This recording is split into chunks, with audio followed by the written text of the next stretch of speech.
My name is Bobby. And I'm Veronica. And we are the Browns.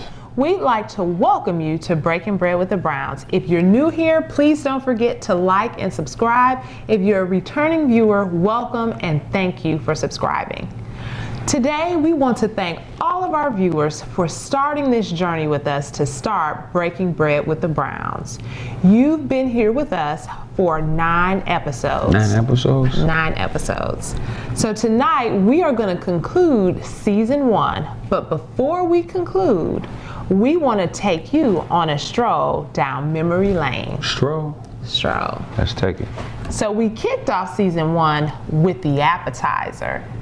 And with the appetizer, we introduced you to the concept of breaking bread. Let's take a look. They've been invited to break bread. What is breaking bread? Well, breaking bread is exactly what it is. It's people coming together, fellowshipping, eating, mingling, and getting to know one another.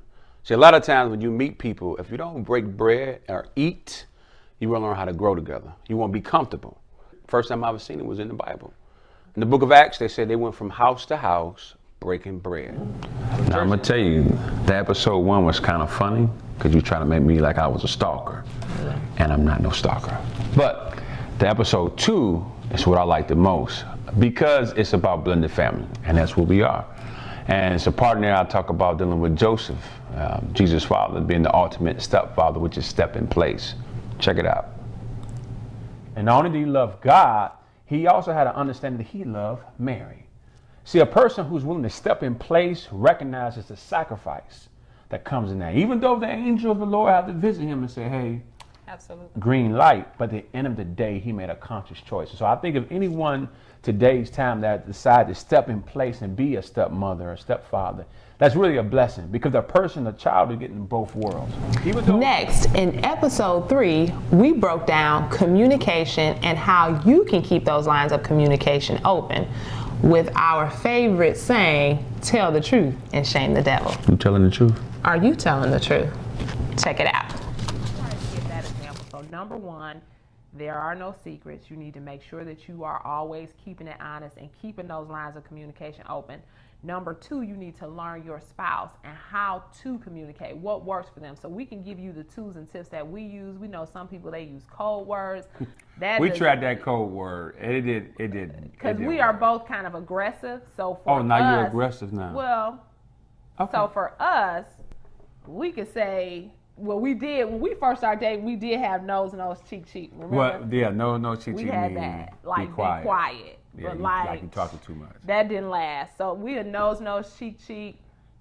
We still would be going. It like the code word. Those things did not work for us. So you have to really learn your spouse, learn your spouse's personality, and prayer.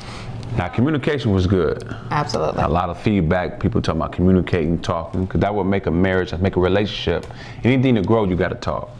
But the mission is a special episode that we have here because we had an awesome testimony before we come out blood and lamb, the words of our testimony. And more in depth with that testimony was in the midst of this season, you know, I only worked 3 jobs in 22 years. And my last job, I had to leave the job. And it was an experience, but it was a blessing because we know all things work together for the good for them that love him according to his purpose, his will. So we don't get discouraged in well doing. We just stay lit and turned up and keep pushing. Watch it. Communicate. And not only with God, but with your spouse. And in the midst of what we went through this week, I was able to communicate with God because I had to trust and know that all things, who he predestinated, he called, he justified. Who he justified, he glorified. If Christ before me, what can be against what could be against me? I mean, no matter what it looks like, no matter what the storm is, when the enemy come like a flood, he shall raise a standard. The young people say get turned up. I stay turned up because he resurrected up. I got faith. Right after we finished giving you our special testimony, we followed that up with our trial series. Now, this video is probably one of our most viewed videos. And in this video, we talk about some of the challenges and the trials we face being married, things that you don't expect to encounter, but things that you can expect to encounter. Let's take a look. Going through a storm, you coming out of storm, or you in a storm. them seasons are just real, and you seize that moment. But no matter when you're going through something, you gotta believe that he's a keeper. And when people was shocked, I guess, how we react to him, but they just don't know. I mean, we've been through some things in our lives that showed and proved, and that's what we go give y'all today. Before we go further anyway, we want to set that tone with God's word. Now, what was great was dealing with them trials, because right before that, we had a special testimony leading to trials. Things gotta happen. That's how you get stronger through the storm in life. Rain, sunshine, all one and the same. But this episode was a good episode. Scratch my back right there. No, because you had that itch. We call it fire itch. Sometimes it could be an every year itch or everyday itch. But at the end of the day, how do you actually get, how she scratched my back? She actually got that? Do that again, baby. I got a personal back scratcher. She do this every night because she got the best scratch in the world. But that's life. And sometimes you go through that itch because you're going through something, but the key thing, she's the one scratching it, not nobody else. Check that out. So the situation happened on my job. And what's on my job was, I ran up, meet someone that was compatible, you might would say, that was able to do certain things that communicate. Y'all wasn't compatible. That's the wrong word. All right, communication that we had communication. There's some that happened. Little foxes. And little foxes. And I do believe, infidelity is real. And it starts and I never had a sexual contact in that nature. But it was an emotional. But it was emotional. Because she was communicating with him, which is what I was not doing. And it was to the point that I began to let go. Mm-hmm. And I said, all right. And it flowed to the point that monkey was getting fed. And that monkey was growing. Yeah, they touched hands. It was growing. And it was growing. So even though I am scratching his back nightly. You go do it tonight? I might, depending on how this goes. Well, let's work on this right now. You still can face temptation in your marriage, and that is what we tackle in the next episode. Which is, don't feed that what? Monkey. Don't feed it. Watch this. We're talking about a balance, and that oneness comes together in that. I just wanted to make it clear. Obvious. About the physical piece. Yes. That is going to be different. Because men, that's the whole thing. We are physical. So that is not an excuse because you might not be getting what you want physically. That's right. For you to feel like it's okay for you to get it elsewhere because your spouse is not giving you what you need. That's not an excuse. But see, this is what happens, and this is the thing. So now that we've covered temptation, what happens if you or your spouse succumb to that temptation? Why you gotta look at me?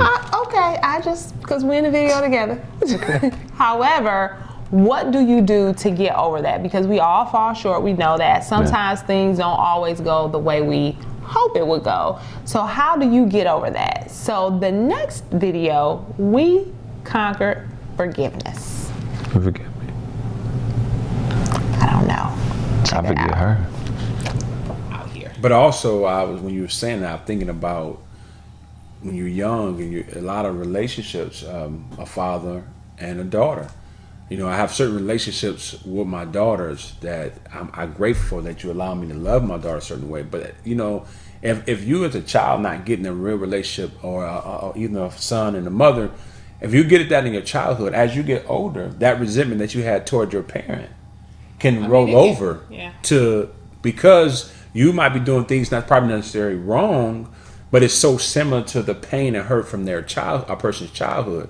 So it go deeper than just right now. It go back to from the beginning. Because if you've never been around a man or a woman, or never seen a relationship, never seen a marriage, or you've seen the pain and hurt that someone went through of a mother or father, then you're on defense or you got resentment in you. And as soon as something popped, you be like, you ain't gonna do me like what I seen my mom or my dad went through. That is, again, not something directly related to your spouse. But like you said, that could be unforgiveness or something that you're harboring from your childhood. Yeah. But how it entangles you, any of those areas of your life where you're potentially harboring unforgiveness, it can affect your direct relationship with your spouse, even if he's not the person that offended you. And I like you keep on saying harboring. Just give a true definition of the word harboring. I guess a harbor holds boats, or that's where you bring them in, you dock them, they stay there. I mean, harboring, holding on to Holding something. on, and I mean, it's setting up shop. Yeah. I mean, it's not trying to leave and not trying to go. And the only way you can get that out is it got to be something greater than yourself. Because if you're So last but certainly not least, we kicked off the holiday with a little bit of holiday trivia. So, she answered all the questions that time. I'm gonna answer one quick question to give an example. Sure, go ahead. And my one quick question to see what you gonna say is, what's one word describe me to you?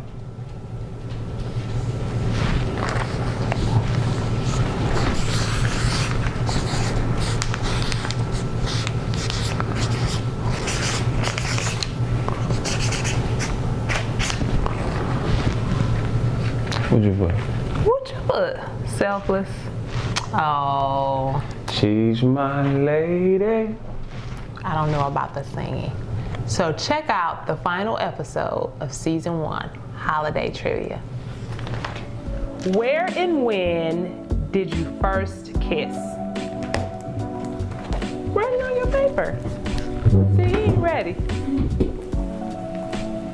You did not have to turn your chair all the way around. Ready? I gotta put it down. Face down so we can put it up at the same time. All right, 1, 2, 3.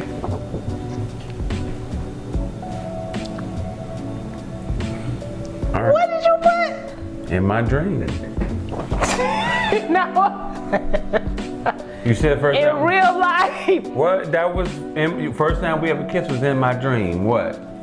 Be happy I'm dreaming about okay. I put apartment 20. It was really in real life. it. Okay. It was apartment 20, right? In my So- dream, I was dreaming in my apartment 20. So apartment I was dreaming. 20 is the first. I hope you guys enjoyed that stroll down memory lane for season 1 of Breaking Bread with the Browns. We'd like to thank all of our viewers from season 1 and everyone that took the time out to subscribe. Don't forget to invite a friend to come out Monday nights at 8 p.m. to view Breaking Bread with the Browns. As we close out season 1 and prepare for season 2, there are a couple of things that we have upcoming that we want you to be aware of. Next Monday, Breaking Bread with the Browns will go live for the first time. So Live? join live. So you can find us on Facebook next Monday at 8 p.m. and we'll be taking your questions live. Live. So invite your friends and your families. We can turn it into a live watch party. We'll be there answering any questions that you might have about us, or if you have prayer requests, we'll be more than happy to pray for you as well. And more than anything, being live means that you're able to see us in depth. And we love to communicate back. So don't be shy, don't be timid, because we keep it 100. No filter. No filter. You So sure? pray for me. Right. After that, we will officially launch season 2 on August 5th. So we have tons of fun ideas in store for season 2. One of those will be introducing recipes, and we'll also introduce you to Don't Feed That Monkey. Real talk. So again, we thank you guys for following us for season 1. We look forward to you all in season 2. Break bread. Break bread.